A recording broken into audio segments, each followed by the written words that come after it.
How's it, football family and soccer brothers and sisters? Welcome to week 8, episode 1 of Panenka Pundit. And boy, do we have a cool list for you guys today. We have Ballon, we discussed the World Cup qualifiers, Newcastle. Yes, Newcastle. You guys probably know what's happening there. And also, we chat about the Nations League's winners, France, and weekend predictions as Premier League is back. Finally. Geez, I'm so excited about that. Oral, how's things looking on your side? Everyone, my friend, all's well, man. Thanks for having me again and welcome to all the fans. All right. So, first thing, before the show started, we talked about France, and I felt that goal was not a goal. But Oral said, in his book, it is a goal. Are you happy with the rules for that? Or are you just a France fan? Are you happy that they won? What's your feeling on that goal? Look, I think there's always a grey area with VAR. We never saw the review. We never saw why they allowed it. But I believe that the ball came off the defender and he obviously played Mbappe on. But if that ball had come directly to him, he was offside by a long shot. So yeah, but happy that France finally won something. I think they were done in over the last one. So yeah, good for them to be getting. Yeah, good for them. Look, they're a fantastic team still. I think the thing that confuses me about this VAR decision is, so VAR tries to say the clear and obvious, right? But it's not yet clear and obvious. So that, for instance, I understand what the rule says, but it doesn't feel clear and obvious. So I think that's where the grey area will be. And I think as long as VAR is there, there's always going to be a grey area. I think it happened with the cricket also when they got to do reviews on the cricket field. There was a few occasions where it was extremely weird or uncomfortable. There was just this big grey area. But after years, it looks like it's getting better. So let's hope for VAR's sake or for every football fan's sake, that is going to get better also. But Nations League, congratulations to France. What a team. They officially, I think it's the first time someone won the treble, if we can put it that way, which is the World Cup, the Euros, and the Nations League. So congratulations to them to getting that. And then also our first World Cup qualifying team is Germany, out of all people. And I remember I said, I think Germany is the dark horses, right? So because Hansi Flick is there, I know it's not the Germany we know. Germany always has this scary feeling about them. And for some reason, they just don't, because either people are very young or they're very old in that squad. So there's no prime player. So I understand why people feel, it's not the Germany of old, but Hansi Flick has done a fantastic job with Bayern Munich. And remember, he barely, top coach. He's got a lot more time to think now. Maybe the time's going to play in his favor because it's not as many games in the Bundesliga, etc. But I think he can put up a killer squad here. So for me, I'm super happy that Germany qualified, and also I'm happy about Timo Werner finally getting goals. I actually think he's almost on the same amount that for this whole season for his national team and for Chelsea, all competitions combined, he's got 6 goals already. Compared to last year's Premier League alone, he got 7. So yeah, it's a good sign. It's looking up. Yeah, and the goals are very good goals. It's not clean tap-ins. Yeah, he's a short guy. He's scoring headers for Chelsea, so it's looking good. Yeah. I'm very, very happy with that. And then I think what we both want to really talk about is Newcastle. So I'm going to ask your opinion on this and the amount of money that they have. Right? Because I can't complain about anything. I'm a Chelsea supporter. So even though there are circumstances that do differ between the two clubs, there is an advantage with money. So how do you feel? What do you feel? It's Newcastle. It's not a nowhere club, in my opinion. They have been struggling. For me, their fans deserve this. I don't know if you agree with this. Newcastle have been around forever. I think they've got a great stadium.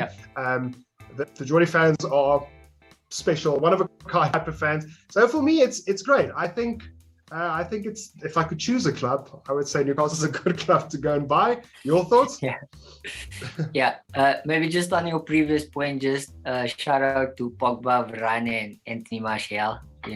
Man United players. So well up for them. And then obviously Newcastle. Geez, dude, Newcastle's a legend club.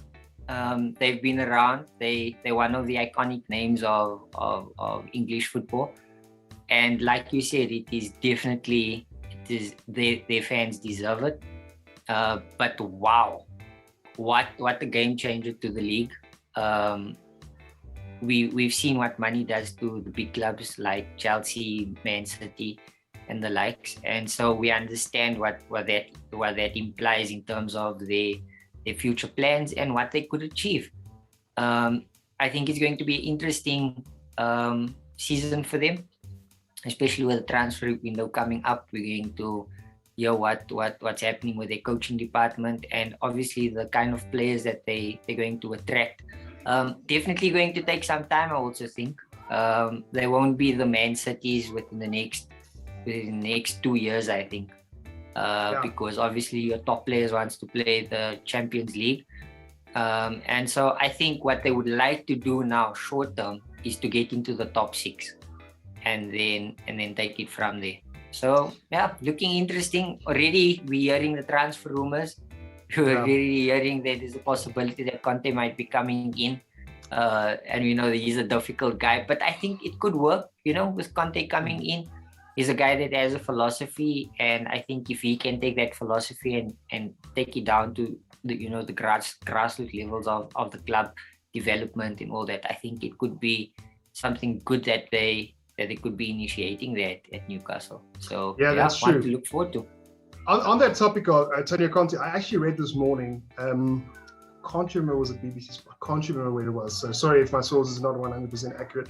But apparently the talks have opened with Antonio Conte. Yep. And that before end of the week, current manager will be fired. But apparently the talks with Antonio Conte, he's not interested in it. That's apparently what I've heard. I don't know how accurate it is. Besides him, the biggest rumors that are going around is Steven Gerrard and Frank Lampard. Which is an odd one for me. So I'll tell you this. I was a big advocate. Before the start of the season, there were rumors that Newcastle would get Frank Lampard, and I was an advocate for that because he would have been a good solution for all our loan players, all the kids from Cobham who don't make the starting 11 to go and be loaned out there, play under Frank Lampard. I'm talking about your Michy Batshuayis, those ones who always go to Lyon there, just stick to a manager, stick to England. Ross Barkley, those type of guys, maybe now even a Hakim Ziyech. But seeing that there's money, the thing about Antonio Conte is that I don't think Antonio Conte has the patience to wait 4 years maybe to win a title. I don't think he has, because we have to remember the following thing. So like Man City took about 4 or 5 seasons before they won their first league, right? So, and the reason for that is that there's obviously rules with the amount of money you can spend. And obviously there has to be an attraction point. Exactly. And there has to be an attraction point, right? And for instance, at that time, Man City was 15th, 16th in the league before the takeover. So they didn't necessarily have that attraction to players to get over there. Whereas the difference towards Chelsea in the beginning was they at least got in the top 6. For at least I can see you smiling about the Manchester City thing. Chelsea at least got top 6, and every on occasion they at least got through the Champions League. So that's why that turnaround happened a lot quicker. So it at least had that, well, we can at least make it without this into the Champions League, though the money didn't help a lot. And I think Newcastle is going to be more similar to Manchester City, where we're going to wait maybe 3, 4, 5 seasons to get it. And I don't think Antonio Conte has the patience for that. I think you need a patient manager who needs to build himself. And I think Steven Gerrard's a good option. Though the moment he went into Europa League, all of a sudden he didn't look that great anymore. Frank is But then again, we could argue the kind of team that he had, he didn't really have great players with him in the Rangers squad. That's true. That is true. That played top end football. So we know Premier League, Tier 1 is one of the best leagues in the world, if not the best. And so I think what I was thinking about it the other day, I think a good option would probably be looking at all the fringe players that your top 6 clubs perhaps have. I was thinking, I saw an article in the week, Martial, Donny with his lack of game time could be a good option. And so if you take Donny, if you take Ziyech, if you take Tony, if you take Donny, if you take someone like Lingard, perhaps, if you take someone like Eric Bailey, just by us, Phil Jones. No, I'm joking. But they all of a sudden you have some good name players that can do a job. You know what I mean? And so we can go on. I mean, we can go there to you guys, like Ross Barkley, for example, or someone, or whoever it might be. Like, if you look at top 6 fringe players, you can build quite a mean team. You know, yeah, you can. So no, I you think definitely can. That could be an option. So ultimately, I don't think the Newcastle's attack is the problem so far. They've got a few good attackers there. I think the defense is the first thing they need to stick out. Yeah. And if they can sort the defense, then I think already things will look better until the January window. Anyway, it's still 4 months, 3 months, 3.5-ish months away. It's still quite a while to go. So they need to stick out these games now and just try and draw the games that they usually would lose. And the games that they usually would draw, they should just try and stick out the win for that. To make it a little bit easier. I think perhaps now for them is getting a good coach, a top-notch coach that can do a job with players that are currently in the squad, kind of steer the ship till the January window, and then take it from there. And I think that's going to be quite an interesting one to look at. Who will be willing to come and take that Newcastle squad, and then steer it for the next couple of months, you know? Interesting. It's very interesting. But so this makes. I don't know if you saw the article with regards to some of the clubs in the EPL that was like totally against this takeover. Apparently, it was 19. Every single club. Yeah. Every single club moaned about it, except for one, and I don't know who it was. Oh, it was Newcastle, obviously. Sorry, but so everyone. So I think it's because I don't know if it's because the amount of money that's being spent. I don't know if that's it. But the other thing that I know a lot of people concerned us is that there was a strict no when the first negotiation started. This is not possible. This is not going to go through. And then we heard a rumor one night before we went to bed, and then we woke up the next morning, and everyone was like, this is happening. This is it. Yeah. So the thing is that something along the line, so people suspect there was foul play along the line. Pundit suspected, other club owners suspected, because how do you say no to that, right? And all of a sudden, you close your eyes, you wake up the next morning, and there's a new richest club in the world, and it's Newcastle. But I saw there was an article as well. They wanted to buy the club a few months ago, and there was some financial stuff that was not in play. But that's what they're complaining about, apparently. Yeah. So that's about. But then they basically took 6 months to go and sort out this stuff, and they came back and they bought the club. So I think, if you look back at it, I'm sure they went the legal route, got their stuff in order, sorted out their business, and came back. It's very funny, and I understand why people frown a little bit. If you just look at FIFA's record in general, even in the Premier League, not everyone is always completely honest. So people are asking questions.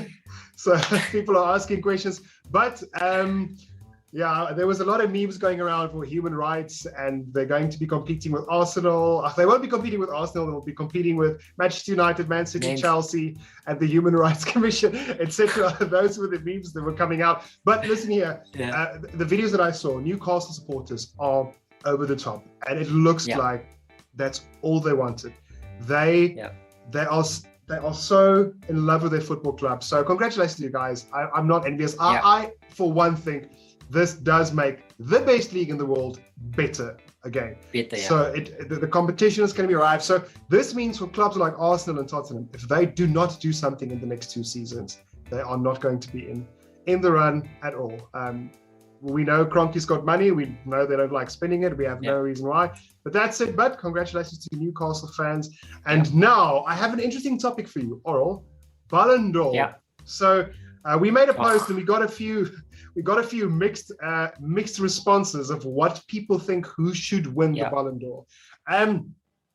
I'll tell you, I want Robert Lewandowski to take it because I think he robbed last. I think he was robbed last season because he was by far the best player. Well, not by far, but in my opinion, he was the best player. And then all of a sudden, there's no Ballon d'Or, and I think he got done in a little bit. Definitely. Karim Benzema, yes, he's in form now, but I just think over 2 seasons, doing what Robert Lewandowski is doing, absolutely phenomenal. And I think it's unfair and it's sad that Robin Lewandowski doesn't have the international status or the international squad to play with. Like guys like Ronaldo and Messi, and in this case, France, which everyone wants to play for. So I think it's a little bit unfair, but I hope Lewandowski get it. An honorable mention, I'm super disappointed that Mendy didn't get nominated. I'm so disappointed. He was fantastic. He was a game-changing player for us. So I'm disappointed in that. Definitely a game changer for you guys. I mean, I think he was one of the guys that won you guys the Champions League, you know. Exactly. And the change in the short period of time when he came in, and the changes he brought, definitely. Exactly. And then also, your one is Lewandowski. Give me another top three in general. I think, look, Ronaldo didn't do too well in terms of club football, but he's always up there. I mean, he won a golden boot in the league again. Messi is always up there. So I would say probably Messi over Ronaldo this season or this past season. But definitely we got to give it to the big man. Lewandowski. Definitely. For me also, it'll be Lewandowski. Then I'll put Messi in second. Then I think in third, I'll maybe take a Conte or a Jorginho. They won't win because they don't score goals. But I think what they've done for the team. I'll actually put Conte over Jorginho. I mean, he came the other day. Conte's been tearing it up for a number of seasons, and you know, most people don't agree. Most people think Jorginho, but for me, it's Conte. I've just been following Chelsea from Conte was there and from Jorginho was there, and the difference to me that Conte makes is huge. But immense. That's good. And then finally we have Premier League back, and then so excited, Cheapers, man. Watford, Liverpool. I feel so sorry for Watford. Liverpool's going to do that. They've been scoring 3-0 games consistently. Leeds and Southampton. Leeds, the sloppy second season. But I think it's going to be a tight one. They had 2 weeks off. Leeds will be coming kind of blazing. They ended the last game quite well. I think they won. So Dan James was also playing. I think he got an assist in that game. So I definitely think they're going to be coming. Southampton as well. I mean, you can never write them off. So I think it's going to be quite tightly contested. Definitely. Norwich, Brighton. Brighton have a good start. I think they're going to take Norwich maybe 1-0, maybe 2-0 because Norwich don't look like scoring. They don't look like defending either. Villa and Wolves. Wolves look like a good package now. I think this might end up in a draw. I can't see a clear winner between Wolves and Villa at the moment. I think that's going to be 1-1. I think Villa might take it, eh? You reckon? I'm leaning towards Villa. Definitely. They are a good squad. Look what they did to us. I mean, they beat us. You know, that's true. Then Manchester City and Burnley. That's going to be a standard 3-0 for City, I think. Then Leicester and Man United. Burnley turns up in these games, eh? So we go City, but never say never on Burnley. Yeah, you're right. You are right. No, you're right for that. And then you guys and Leicester. Leicester's not in the best of form. I'm gonna call you guys 2-1. Yeah, I think Ollie's gonna come gun blazing. Okay, we've got some injury concerns, but I think we've got a good enough team to beat them at this point.